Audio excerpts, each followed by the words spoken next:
Madame et Messieurs les présidents des institutions de la République, Monsieur le Premier ministre, chef du gouvernement, mais surtout ancien ministre d'État, ministre des Affaires étrangères,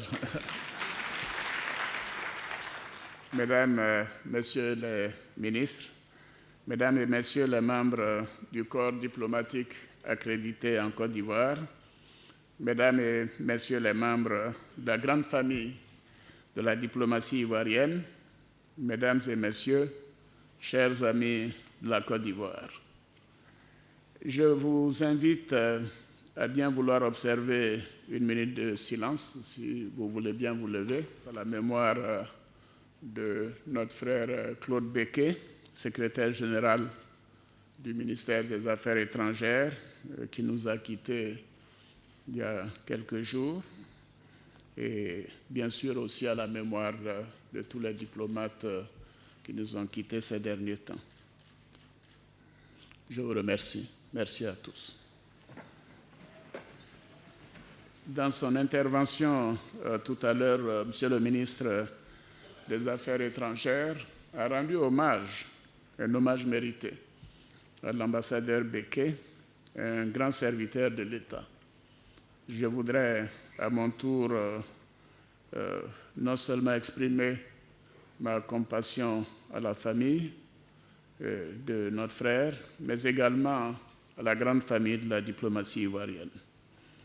Honorables invités, Mesdames et Messieurs, je voudrais, bien que l'ambassadeur du Portugal soit non résident, je voudrais à travers lui demander de transmettre à nouveau mes félicitations à Monsieur le Premier ministre Antonio Guterres, qui vient d'être désigné par le Conseil de sécurité des Nations unies pour devenir le prochain secrétaire général de l'ONU.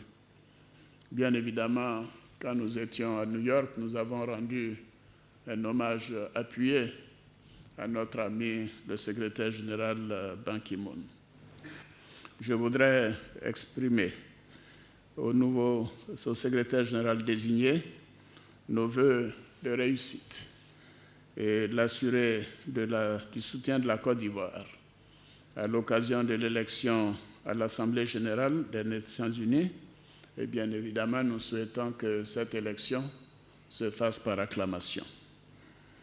Nous travaillerons étroitement avec le Premier ministre Guterres, que nous connaissons bien, qui a visité la Côte d'Ivoire à plusieurs occasions, et souhaiter que, bien évidemment, compte tenu de sa grande expérience nationale, européenne, internationale, ses qualités reconnues de négociateur, que tout cela nous permettra ensemble, avec les chefs d'État des pays membres, de poursuivre le renforcement de la modernisation de l'ONU, la réforme du Conseil de sécurité surtout, qui nous tient à cœur, nous, au niveau de l'Union africaine, et bien évidemment la pacification du monde. Et comme je le lui ai dit à l'occasion de notre entretien téléphonique il y a quelques jours, l'Afrique attend beaucoup de lui, et comme le secrétaire général Ban Ki-moon et son prédécesseur, notre frère Kofi Annan, nous savons que nous ne serons pas déçus. Honorables invités, Mesdames et Messieurs, le 22 septembre 2016, à la tribune de l'Assemblée générale des Nations unies, j'ai invité les États membres de notre organisation mondiale à élire la Côte d'Ivoire en juin 2017 au Conseil de sécurité des Nations unies en qualité de membre non permanent pour la période 2018-2019. Cette élection aura lieu en juin 2017. Aujourd'hui, j'ai le plaisir de procéder au lancement officiel de la campagne de mon pays. Notre candidature dépasse en réalité le cadre de la Côte d'Ivoire, puisqu'elle a été endossée à l'unanimité d'abord par les États membres de la CEDEAO et ensuite par l'Union africaine également à l'unanimité. Cette candidature représente donc désormais le choix de l'Union africaine. Je voudrais saisir cette occasion pour remercier l'ensemble de mes pairs, mes frères et sœurs chefs d'État de la CEDEAO et du continent, pour la confiance qu'ils ont bien voulu placer en la Côte d'Ivoire, afin de garder le Conseil de sécurité mobilisé sur nos préoccupations sécuritaires communes, qui constituent, je dirais malheureusement, l'essentiel de son activité ces derniers temps. Le poids de l'Afrique dans l'agenda du Conseil de sécurité souligne l'urgence d'imposer la paix dans de nombreuses régions de notre continent et l'importance de continuer à nous mobiliser pour préserver la dynamique de développement en cours en Afrique. Bien évidemment, je ne voudrais pas exclure les autres régions du monde où nous savons que des drames humains se déroulent actuellement. Notre candidature constitue une nouvelle étape dans l'affirmation du lien fort qui unit la Côte d'Ivoire et l'Organisation des Nations Unies et qui s'est particulièrement révélé à l'occasion des crises que notre pays a traversées. Oui, les Nations Unies et l'ensemble de la communauté internationale sont restés depuis 2004 avec l'ONUCI, engagés aux côtés du peuple ivoirien pour préserver la démocratie et consolider la paix et la sécurité dans notre pays. Ce ne fut pas chose facile. Nous ne pouvons évoquer ce lien sans souligner avec fierté le succès de l'ONUCI, cité partout en exemple, qui a permis au Conseil de sécurité d'écrire l'une des plus belles pages de son histoire des dernières décennies. Ce résultat sans précédent apparaît désormais dans l'histoire des opérations de maintien de la paix comme une véritable success story. Je voudrais donc profiter de cette rencontre pour renouveler nos remerciements aux Nations Unies, à travers vous, Madame la représentante spéciale, ainsi qu'à tous les organes des Nations Unies, à tous les pays qui ont pourvu des troupes à l'ONUCI. Notre fierté est le succès de l'ONUCI et ne doivent jamais nous faire oublier que de nombreux citoyens de pays amis ont perdu la vie sous le drapeau des Nations Unies dans notre pays. Je voudrais donc, au nom du peuple ivoirien, leur rendre hommage et m'incliner devant leur mémoire. La sortie définitive de notre pays de l'agenda du Conseil de sécurité est prévue pour le mois de juin 2017, avec la fermeture de l'ONUCI. Et cela sera l'occasion de poursuivre notre engagement en faveur du règlement des conflits du continent à tous les niveaux, malgré le départ de l'ONUCI. Madame, grand merci à vous, à tous vos collaborateurs présents et passés. Honorables invités, Mesdames et Messieurs, la Côte d'Ivoire dispose d'immenses atouts pour siéger à nouveau avec efficacité au Conseil de sécurité des Nations Unies, 25 ans après son dernier mandat au sein de cet organe. Oui, je me souviens, c'était donc en 1991 quand nous avons entrepris cette démarche et nous sommes heureux que nous ayons pu avoir cette expérience qui était la deuxième de son genre pour notre pays. Mais comme on dit, jamais 203, c'est pour cela que nous demandons votre soutien. Et je voudrais particulièrement rendre un hommage mérité aux pionniers de la diplomatie ivoirienne qui ont porté la voix de la Côte d'Ivoire dans les enceintes internationales, notamment aux Nations Unies. Je veux parler de leurs excellences Arsène Ucher-Assouan, premier ambassadeur ivoirien à l'ONU, et de mon aîné Feu Aké Siméon, de vénérée mémoire. Je n'oublie pas leurs excellences Amara Essi, qui a été ministre des Affaires étrangères dans mon gouvernement, et Jean-Marie Kakou-Gervais, qui a également été ministre des Affaires étrangères quand nous étions à l'hôtel du Golfe. Et je voudrais dire à tous à quel point nous apprécions leur contribution. J'associe à cet hommage tous nos diplomates, aujourd'hui à la retraite, et j'en vois quelques-uns ici, qui ont donné à la diplomatie ivoirienne ces lettres de noblesse et contribué au rayonnement de la Côte d'Ivoire dans le monde. Je salue également leur présence dans la salle, à commencer par le doyen, l'ambassadeur, Premier ministre, président d'institution Seydou Eliman Diarra, et bien sûr Youssouf Bakayoko. Je pourrais continuer, la liste est bien longue. Bien sûr Charles Kofi Dibi, etc. Je ne saurais oublier les ambassadeurs en fonction qui représentent la Côte d'Ivoire aux quatre coins du monde, ainsi que leurs collaborateurs. Et ces 5 années m'ont permis, à l'occasion de mes séjours quasiment sur tous les continents, d'apprécier leur dévouement et leur efficacité. Merci à chacune et à chacun de vous à travers le monde. Bien évidemment, tout cela se passe bien grâce au siège. Donc je voudrais vous saluer, Monsieur le ministre des Affaires étrangères, et demander de transmettre à tous vos collaborateurs mes sincères remerciements et ma satisfaction pour la bonne marche de notre diplomatie. Honorables invités, Mesdames et Messieurs, notre pays est porteur d'un idéal de paix universelle.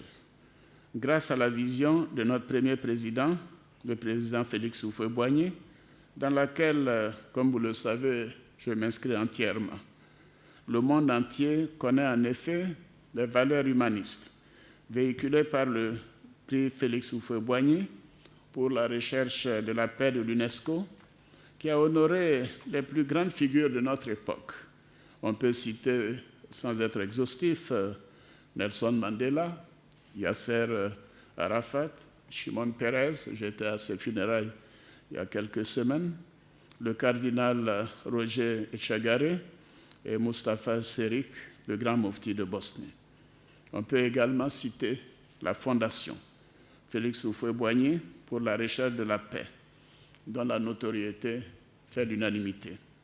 Nous sommes également les héritiers d'une longue tradition politique, bien ancrée, de médiation dans les conflits de la sous-région et même au-delà, et d'un engagement constant en faveur de la sécurité collective dans nos espaces communautaires.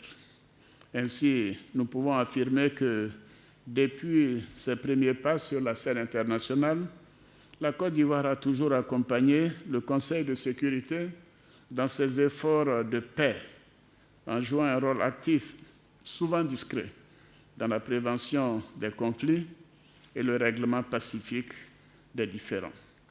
Par ailleurs, notre pays n'a jamais hésité à s'investir dans les opérations de maintien de la paix, comme ce fut le cas au Congo, en Haïti, en Centrafrique et bien évidemment maintenant au Mali.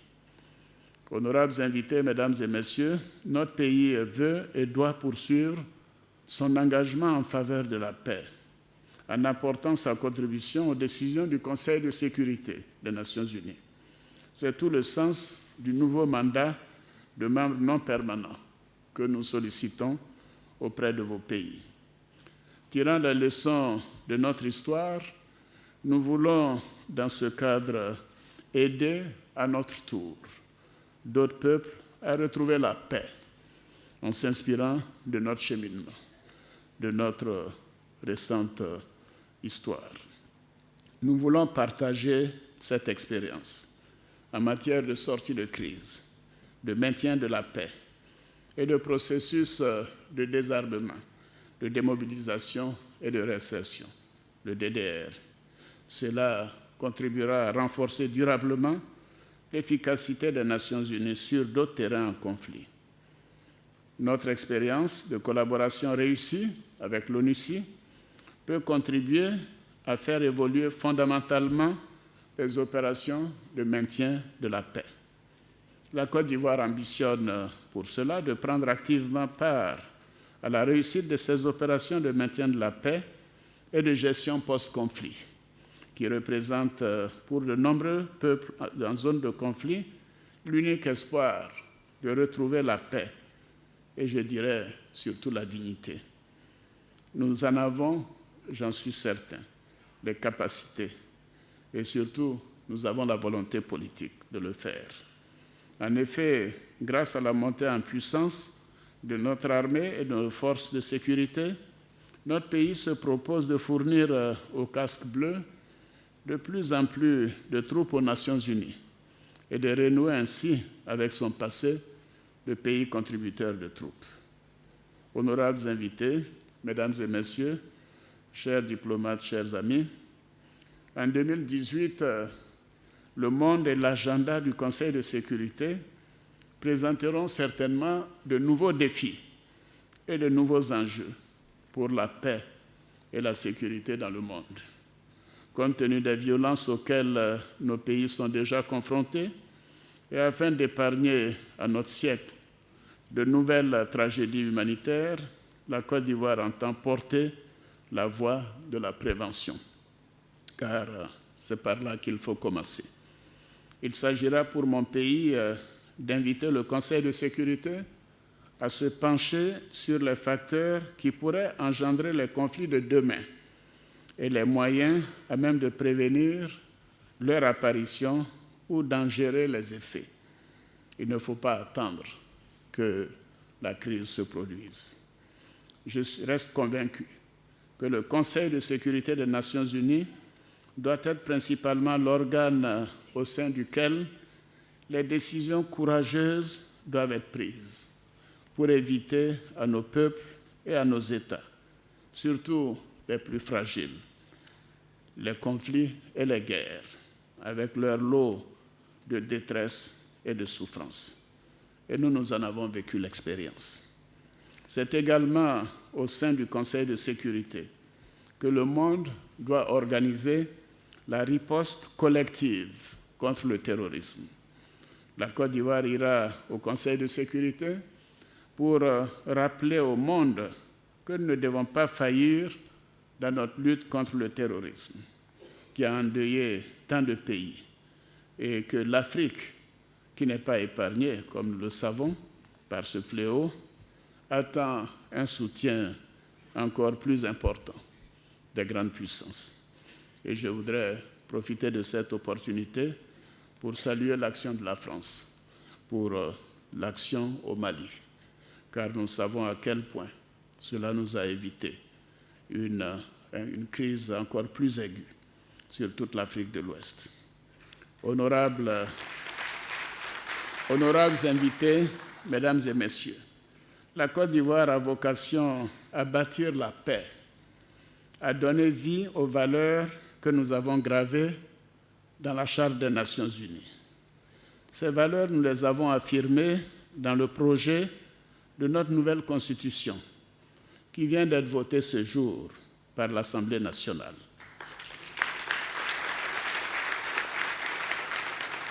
Et qui fera l'objet d'un référendum le 30 octobre prochain. Je reviendrai d'ailleurs sur cet événement historique à la fin de mon allocution. Notre volonté de siéger au Conseil de sécurité reflète notre adhésion profonde à ces valeurs.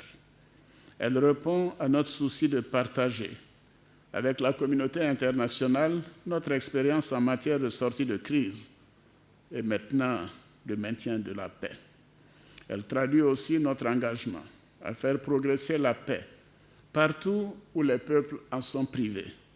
Enfin, cette Constitution repose sur notre détermination à contribuer aux côtés des autres États membres à la réforme des organes des Nations unies si vous avez l'amabilité de nous accueillir au sein de cet organe qui est le Conseil de sécurité. Je voudrais donc en appeler à la mobilisation de toutes nos missions permanentes, ambassades et consulats généraux, pour porter très haut notre ambition, afin qu'au terme du scrutin de juin 2017, l'élection de notre pays au Conseil de sécurité se transforme en un véritable plébiscite. Honorables invités, mesdames et messieurs, je voudrais vous assurer que la Côte d'Ivoire travaillera étroitement et avec transparence avec tous les États membres du Conseil de sécurité. Elle sera accessible à tous ceux qui croient en la capacité du Conseil de sécurité à servir la cause de la paix et de la sécurité internationale. Oui, nous n'avons pas oublié ce que le Conseil de sécurité a fait pour la Côte d'Ivoire au moment de la crise douloureuse que notre pays a traversée en 2010-2011. La quête d'un monde en paix et en sécurité est notre objectif à tous. C'est un objectif que nos dévanciers ont assigné au Conseil de sécurité et que mon pays aspire à porter afin d'être au service de tous. Sur le chemin qui l'amènera au Conseil de sécurité, la Côte d'Ivoire a besoin du soutien de tous ses amis. Oui, vous êtes tous présents et je vous en remercie. C'est pourquoi je voudrais inviter le corps diplomatique accrédité en Côte d'Ivoire à être, cette fois-ci, des ambassadeurs de la Côte d'Ivoire auprès de vos différentes capitales, afin l'effet d'obtenir leur soutien à la candidature de la Côte d'Ivoire. Je sais compter sur vous. J'invite vos pays et l'ensemble de la communauté internationale à soutenir en juin 2017 la candidature de la Côte d'Ivoire lors de l'élection des membres non permanents du Conseil de sécurité des Nations Unies pour la période 2018-2019. Comme je l'ai promis, je voudrais vous dire 2 mots sur l'événement historique qui vient de se produire cet après-midi. Oui, l'Assemblée nationale de Côte d'Ivoire a adopté l'avant-projet de constitution qui devient dès lors un projet de constitution à soumettre au peuple souverain de Côte d'Ivoire le 30 octobre 2016. Et le résultat des délibérations et des votes a été comme suit. 239 oui, 8 contre et 2 abstentions. C'est dire à quel point. Sur donc un total de 249 voix. C'est dire à quel point l'Assemblée nationale a compris le message que nous avons construit pour notre peuple. Tout à l'heure, j'ai eu à m'entretenir avec le président de l'Assemblée nationale et aussi avec notre aîné, le président Henri Konan Bédié. Et souvenez-vous, l'accord de Ouagadougou avait mis en place le cadre permanent de concertation. Et j'ai toujours été conforme à cet esprit de concertation. Et aujourd'hui, que l'Assemblée nationale vient de donner son accord par plébiscite à cet avant-projet de constitution, je voulais leur rendre hommage. Et je voudrais commencer par remercier les députés et bien évidemment le président de l'Assemblée nationale en tête et le président du groupe parlementaire, la commission des affaires juridiques et institutionnelles. J'ai dit au président Bédié toute ma gratitude, car nous sommes concertés à chaque étape. Et je veux dire à ceux qui en doutent que notre souci, c'est de préparer l'avenir. C'est de transférer le pouvoir à une nouvelle génération dès 2020. Qu'il n'y ait pas de doute là-dessus. Je lui ai dit que cette Constitution est un acte important pour notre pays. Il s'agit de bâtir une Côte d'Ivoire moderne, de bâtir la stabilité sur une longue période, pour des générations. Je lui ai dit que la paix se construit et se mérite. Et c'est l'objectif de cette Constitution. Je lui ai également dit que je suis sûr qu'au fil des mois et des années, et des décennies et des générations, les jeunes générations verront que nous leur avons laissé un véritable héritage de paix et de stabilité. Je voudrais donc insister sur le caractère historique de ce vote. Bien évidemment, ce n'est qu'une étape, puisque le 30 octobre, le dimanche 30 octobre, nous aurons le référendum. Et les semaines, les jours qui viennent nous permettront d'expliquer à nos concitoyens encore plus en détail notre volonté de renforcer la paix et la stabilité pour notre pays, de préparer les prochaines générations, car en fait, la réussite se mesure après, pas avant ou pendant que l'on est au pouvoir. Je voudrais donc vous dire que cette Constitution apporte à notre pays des perspectives de stabilité, de paix, et je voudrais saluer à nouveau les députés et à leur tête le président de l'Assemblée nationale pour son engagement pour cette journée historique. Voilà, mesdames et messieurs, mais évidemment la rencontre d'aujourd'hui avait pour objet de demander votre soutien. Excellences, mesdames, messieurs les ambassadeurs, votre soutien pour soutenir la Côte d'Ivoire en juin 2017 pour être un membre non permanent du Conseil de sécurité pour les années 2018-2019. En voyant vos visages et surtout connaissant les liens d'amitié que vous avez tissés avec le peuple ivoirien et notre profonde amitié pour vos peuples respectifs, je sais que nous pouvons compter sur votre vote, sur votre soutien. Je vous remercie.